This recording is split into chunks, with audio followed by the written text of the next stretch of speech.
Hi, நான் உங்கள் சாராஜியம். இன்னைக்கு உங்களுக்கு ஒரு அற்புதமான ஆன்மீக தகவல் கொண்டு வந்திருக்கேன். என்னன்னு பார்த்தீங்கன்னா, ஜனவரி 19 ஞாயிற்றுக்கிழமை திருச்செந்தூர் கோயிலில் வருஷாபிஷேகம் நடைபெறுது. ஆமாங்க, அங்கே இருக்கக்கூடிய மூலவர் உத்திர நட்சத்திரத்தில் பிரதிஷ்டை பண்ணியிருக்காங்க. ஜனவரி 19 உத்திர நட்சத்திரம் அங்கே, அதனால வருஷாபிஷேகம் நடைபெறுகிறது.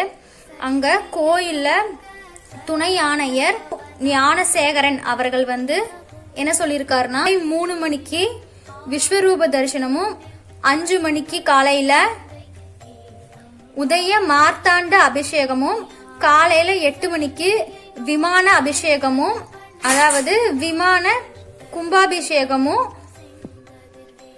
காலை 10 மணிக்கு உச்சிக்கால அபிஷேகமும், மாலை 4 மணிக்கு சாயரட்சை ஆதாரண நடைபெறுங்க.